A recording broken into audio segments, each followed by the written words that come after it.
मैं विपक्ष के साथियों को ये कह रहा हूँ, जिस तरह से अयातुल्लाह खamenei साहब, क्योंकि हम लोग बाराबंकी में और मुझे बताया गया कि उनके पूर्वज यहीं से थे, उनका रिश्ता यहाँ से। इस तरह एक लीडर ने डरने की बजाय समझौता करने के बाद शहादत को एक्सेप्ट किया। मैं विपक्ष के लोगों से कह रहा हूँ कि वो भाजपा से डरे ना, हमारे साथ आ जाएं। हम लोग मिलकर उत्तर प्रदेश में इस भारतीय जनता पार्टी की सरकार को 2027 में उखाड़ फेंकेंगे। लीडर कौन होगा? लीडर कौन होगा? लीडर कौन होगा? लीडर कौन होगा? जो बात आप कह रहे हैं उसका लीडर कौन? आजाद समाज पार्टी ही मुकाबला कर रही है यूजीसी और कोई भी मामला, बाकी सब लोग तो चुप है। तो आजाद समाज पार्टी नेतृत्व करेगी और कौन नेतृत्व कर सकता है? आप मुझे बताओ।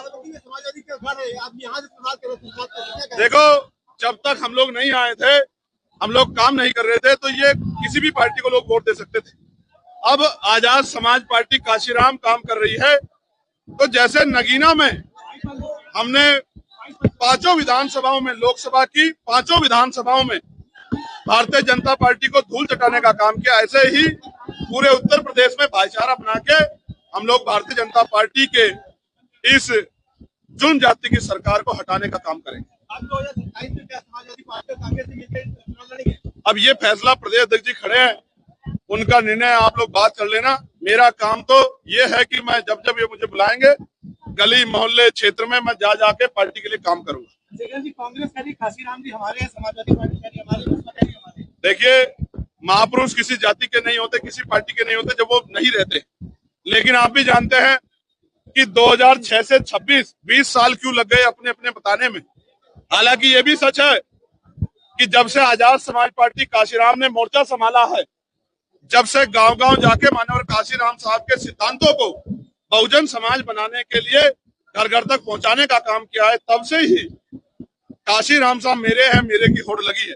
चाहे मजबूरी समझिए, जरूरत, वरना आप समझिए कि उनके नाम पे बने मेडिकल कॉलेज का नाम बदल दिया गया, उनके नाम पे बने जिले का नाम बदल दिया गया, उनके नाम पे बने अरबी फारसी विश्वविद्यालय का नाम बदल दिया गया, जो छुट्टी थी उसको कैंसिल कर दिया गया और उनके संगठन बामसेब को तोड़ दिया गया।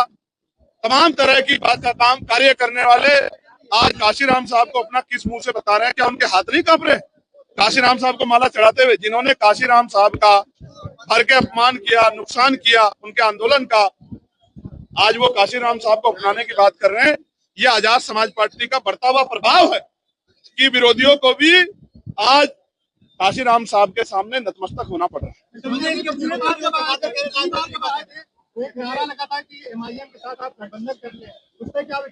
मैं फिर कह रहा हूं, प्रदेश का नेतृत्व जो फैसला लेगा, मैंने इनसे आग्रह किया कि भारतीय जनता पार्टी को छोड़कर, क्योंकि वैचारिक विरोध है, जो भी आप फैसला लोगे हम आपके नेतृत्व में उत्तर प्रदेश में काम करेंगे। और मैं आपको विश्वास से कह रहा हूं, अभी तक कोई पार्टी चुनावी मोड में नहीं है।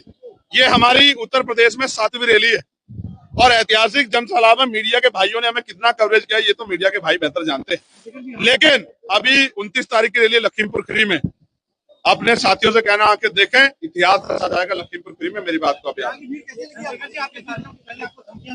ये भीड़ नहीं है, मेरा परिवार आशीर्वाद देने आया, पैसे लेके आया, गर्मी में खड़ा है, इनका कर्ज है, मैं उसको उतारूंगा। देखिए भाई, ऐसा हम संविधान को मानने वाले लोग हैं, हम धमकियों से डरेंगे तो हमारे लोगों का मनोबल गिर जाएगा, हमारा काम कौन करेगा? वो अब पोस्टर जला दें, गोली चला दें, पत्थर चला दें जैसे आज चला, इन सब चीजों से वो हमारे ऊपर नहीं, उत्तर प्रदेश की कानून व्यवस्था पे सवालिया निशान खड़ा कर रहे हैं।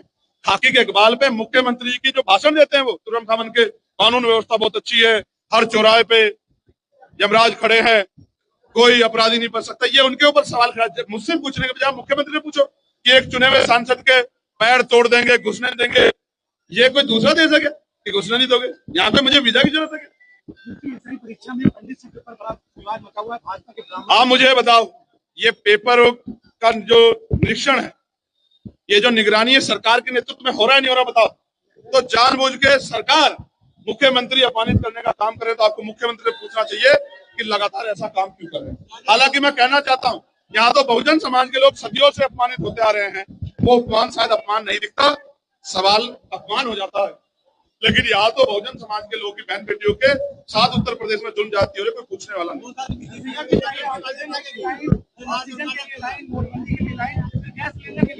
गैस के लिए लाइन लगेगी, पेट्रोल डीजल के लिए लाइन लगेगी, चूल्हे जलाने पड़ेंगे। ये सरकार की गलत नीतियों की वजह से हुआ है। ईरान हमारा मित्र देश है, हमें ईरान से अच्छे रिश्ते रखने चाहिए थे। इस तरह की समस्या का सामना नहीं, अभी तो रखने पड़ रहे हैं, मजबूरी में सही। हमें सही फैसले लेने चाहिए। सही अगर फॉरेन पॉलिसी होगी तो सब कुछ अच्छा होगा। धन्यवाद। आप ये देखिए, तमाम धर्मों के धार्मिक त्योहार होते हैं, वहां सड़कों पे भी तमाम आयोजन होते हैं, कोई पाबंदी नहीं होती। मैं कहना चाहता हूँ, संविधान को मानने वाला व्यक्ति हूँ, किसी धर्म के विरोध में नहीं हूँ, किसी जाति के विरोध में नहीं हूँ, लेकिन हक सबको धर्म पालन के लिए बराबरी का मिलना चाहिए, नहीं मिलना चाहिए, आप मुझे बताओ। तो फिर ये मुसलमानों के साथ दोहरा व्यवहार क्यों? इसका जवाब उत्तर प्रदेश सरकार को देना चाहिए। अधिकारी भाजपा नेताओं की भाषा क्यों बोल रहे हैं, इसका जवाब उत्तर प्रदेश सरकार को देना चाहिए। ऐसा ना हो आपको दिखाने के चक्कर में, आपको प्रभावित करने के चक्कर में खाना भी नीला ना खाने लग जाए। अभी तो बहुत कुछ देखना बाकी है। अभी तो जुमे जुमे आपके संघर्ष ने लोगों को महापुरुषों का सम्मान करना सिखाया है। अब तो वो दिन आने वाला है कि आपको आपके हक अधिकार मिलेंगे, आपकी आंखों के आंसू सूखेंगे, बहन बेटियों का सम्मान होगा और स्वाभिमान सम्मान का जीवन मिलेगा। मिलना चाहिए, नहीं मिलना चाहिए? ऐसे दोनों मुट्ठी में हाथ बंद करके हाथ उठाओ। सम्मान मिलना चाहिए, नहीं मिलना चाहिए? रोजगार मिलना चाहिए, नहीं मिलना चाहिए? हक अधिकार मिलना चाहिए, नहीं मिलना चाहिए?